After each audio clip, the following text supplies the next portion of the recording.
Good afternoon. At this afternoon's Intelligence Forum's Who Are You podcast, we're very privileged to have Lord Norton of Louth. Lord Norton is an author, academic, and peer, and he'll tell us more about that in a second, because the first question I'm going to put to Lord Norton, and after all, you haven't come to hear me speak, is would you tell us about your professional journey to where you are today? Please. I'm not sure it's the most interesting of answers in the sense it's fairly linear. My background has always been in the study of Parliament, essentially. I've always been fascinated by Parliament from an extraordinarily young age. So it's something I've always been involved in observing and being involved with, and then studying. So my first degree, going on to do, well, I did a master's doctorate. So my focus has always been Parliament and flowing on from that. From my doctoral research, publishing on the basis of that, taking up an academic post and being in academia ever since with that focus on Parliament. During the course of my career, the university very kindly kept promoting me. So I got a professorship fairly early, uh, published quite extensively, and then 1998 got the invitation to let my name be go forward to be a member of the House of Lords. As you know, that's not something where you put yourself forward. That's a surefire way of making sure you don't get put forward. But I was approached, accepted, so joined the Lords, which meant I was not only studying Parliament, but I was actually a participant observer in the work of Parliament. So, in a sense, two careers, parliamentary and academic, but both of which dovetailed because one is feeding into the other. I think you were the youngest professor of politics in the United Kingdom when you became a professor. Is that correct? That's correct, yes. And it must have been a sort of fantastic to be in the House of Lords, having studied the whole situation and now to be in it. Oh, absolutely. Because when I got there, I sort of looked round and thought, oh, there's there's the remaining people I want to be interviewing as part of the research I'm in the middle of at the moment in terms of the role of senior ministers. So I've been able to draw on that experience for scholarly purposes, and conversely, I draw on my own research, my academic research, to feed into the work of the House. One of the things that always interests myself is history, and in all the talk of the reform of the House of Lords, which we'll go on to in a minute, one of the things I've often thought about is when the first life peerages were actually given. And I'd just like to know what your thoughts are, and was this a seminal moment? It was, among others. So the Lords itself has got, I mean, the longevity is remarkable. There was the interruption during the period of Protectorate, but the origins outdate those of the House of Commons because the King's Court was the origins of the House of Lords, to which knights and burgesses were later invited, and they were the basis of the House of Commons. So the second chamber of the Lords itself has a very long history based on, um, well, initially those invited. It became the practice that the heirs were then came to court when fathers died. So it became a largely hereditary body, certainly of the Lords Temporal. Um, but that changed, as you've touched upon, with the 1958 Life Peerages Act. So that was one significant change. It's one of several. So the Lords has evolved over time. So you've still got the, if you like, the ancient origins, lots of traditions, but the chamber itself quite significantly in the 20th century, start of the 20th century, it changed the powers of the House. And then the latter half of the century changes to composition. So particularly the 1958 Life Peerages Act, you had the 1963 Peerages Act allowing hereditary peers to disclaim their titles. But then, of course, the 1999 House of Lords Act that got rid of most hereditary peers. So it's the 58 Act combined with the 1999 Act that have transformed the nature of the House of Lords. Essentially, I'd argue from one of aristocracy to one of meritocracy. But it's not been a big bang change in the sense of you had to have those two acts combined to make that changed. So live peers added in 58, grown in number over time, making a significant contribution, and then the 1999 Act making it predominantly a house of live peers. We now, of course, have the Hereditary Peers Act to remove the remaining hereditaries.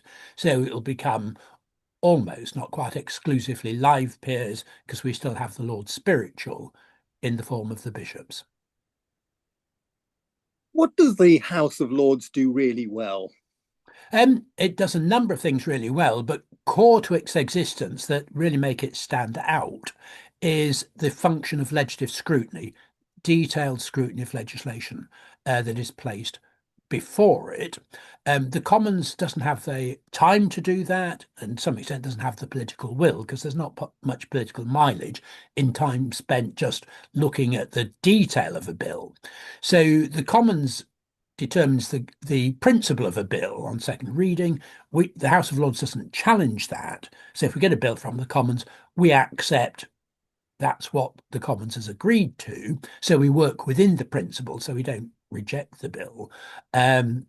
We look at the detail, see if it can be improved. So the work of the Lords is essentially trying to ensure that this nation has the benefit of good law. So bills before us, is it fit for purpose? Can it be improved? Let's look at the detail. And that's really what the Lords does. It adds value by engaging in detailed legislative scrutiny, complementing the work of the House of Commons. And it does it to effect. We make more of a difference to the detail of legislation in the House of Commons. And we do it for two primary reasons. First and foremost, composition of the House, so who's in it. It's essentially a house of experience and expertise. So most members are there because of the positions they've held in the past, tremendous experience, whether, cabinet minister, commissioner of Metropolitan Police, chief of the defence staff, leader of some great trade union, or leader or founder, of that matter, of some great charity, or expertise. So we've got the leading experts in the fields, it's law, medicine, science, the arts. They're there, so they can make informed contributions. So they're listened to, they carry weight, and the government's got to take the House seriously because of those individuals there. We listen to them, and because the government itself has no majority. No one party has an absolute majority in the House of Lords, so the government's always got to persuade the rest of the House to go along with it. And the other reason is to do with our procedures and practices. We're very different from the Commons. In the Commons, they're pressed for time, so amendments put forward, there's a selection of which amendments by the chair, of which amendments will be debated. The chair decides which will be voted on. And bills after second reading, there's a programme motion stipulating the dates by which the stages have to be concluded. In the House of Lords, there's none of that. We don't have programme motions, so bills will be debated for as long as they need to be. There's no selection of amendments, so every amendment that is put down to a bill is considered.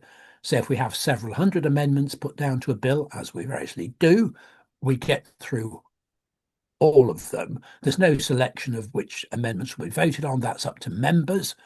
And we can even take amendments at a further stage than committee or report. We can have them on third reading. So we've got our procedures facilitate enabling us to look in detail, to take the time necessary to probe government, to put forward amendments. And typically what happens is a government will recognise the merits of an amendment, say, look, that's very good, but if you withdraw it, we'll consider it. Between the committee stage, report stage, quite often there's a private meeting between the minister and the peer to discuss the amendment. The minister says, well, yes, we see the point. We'll bring forward our own amendment at the next stage and do.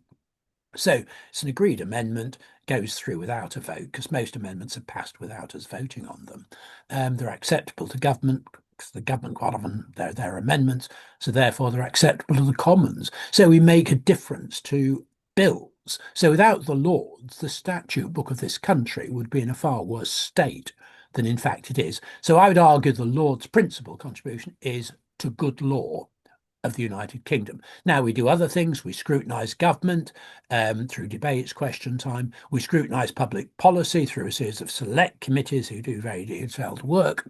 In our case, we've got permanent committees, as the Commons has, but we also appoint each year ad hoc, what are known now as special inquiry committees, just to look at one particular topic. And so they sit for a year, report on that. So we can be fairly agile in identifying subjects that merit a particular investigation. So scrutiny and influence of public policy and of government to complement our role of detailed scrutiny of law. So those are the main tasks. There are some others, but those are the principal ones. Those are the things that occupy our time. Most time in the chamber is given over to legislative scrutiny. In the House of Commons, it's a minority of time in the chamber, but that's what we essentially devote ourselves to, as I say, for as long as it takes. So if we have to sit late into the night, we do. The Commons tends not to. But I mean, was it a session or so ago? The record was the House was sitting until 4:30 in the morning to get through the bill or the business at the time. The session before, I think it was 3:30. So yeah, we can be sat there till midnight voting if necessary, but we can go beyond that. There was talk at one stage about moving the House of Lords further up country. What are Yes. your views on that? Well, it was talk, and I'm afraid it was nonsensical. I'm not against the Lords moving. I'm against the Lords alone moving, because the Lords is where it is, because the Commons is where it is. Yeah. Parliament is where it is, because government is where it is. So you can't just extract one. You've got to move, if like, the whole seat of government. I mean, there's an argument for doing that. We could have a purpose-built capital, or if we move to another city, even find the space. So there's an argument for doing that, but there's not an argument for moving one chamber. If you move one chamber out, I mean, there are all the practical, logistical problems with that, but there's a fundamental objection of principle, because it would separate the two chambers. And in a way, they need to be close together to interact, to discuss, to question government. If you move one out, you're strengthening the executive by weakening Parliament by dividing the two chambers.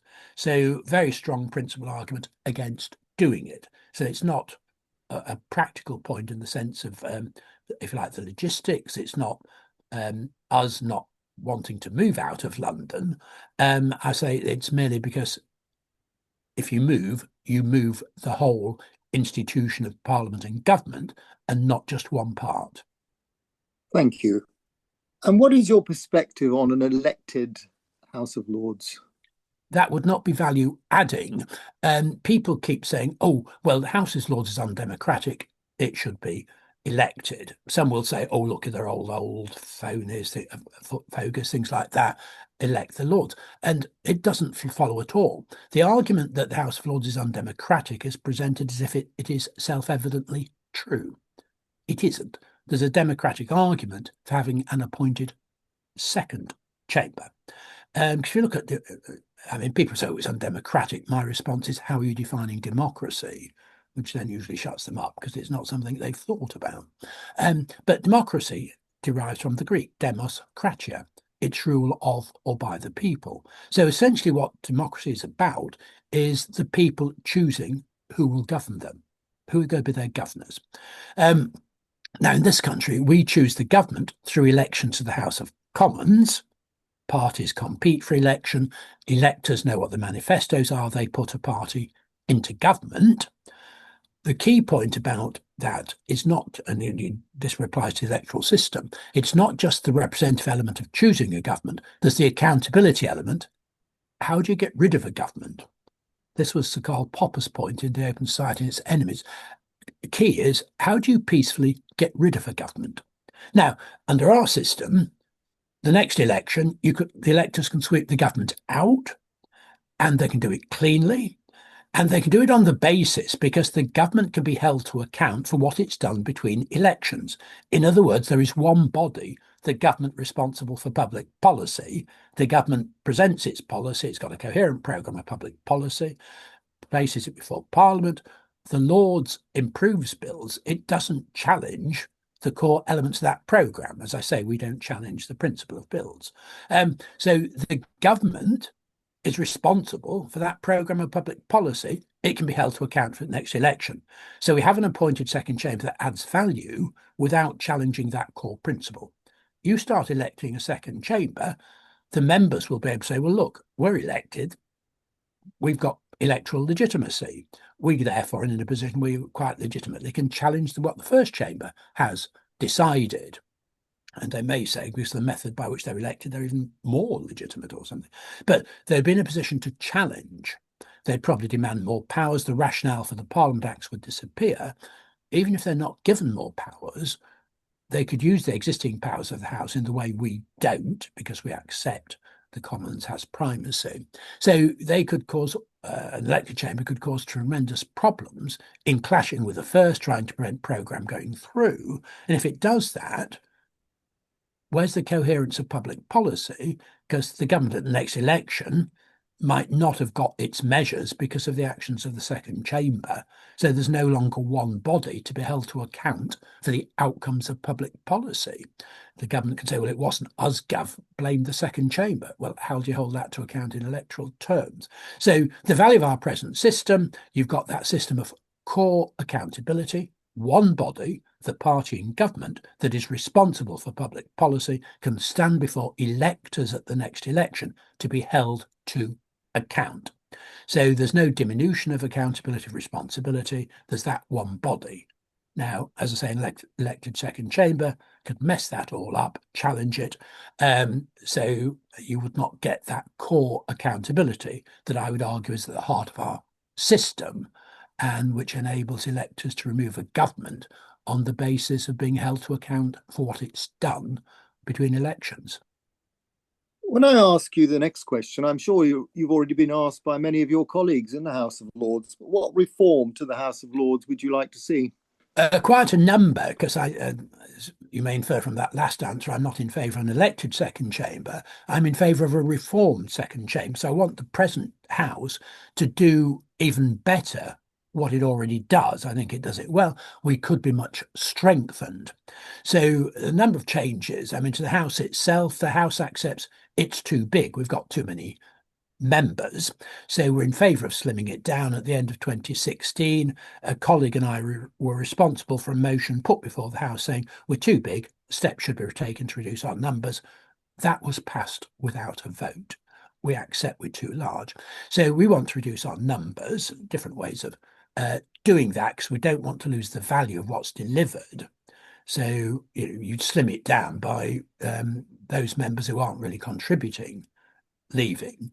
So various steps have been done to achieve that. So in 2014, we got a private members bill through, which became the House of Lords Reform Act,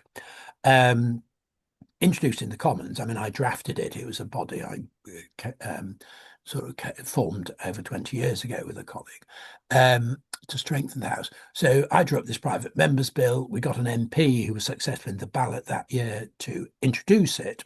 The government acquiesced, accepted the merits of the bill, so it got through. And what that does, it allows peers for the first time to retire. Until 2014, you couldn't retire. You were a peer for life regardless. So peers can retire.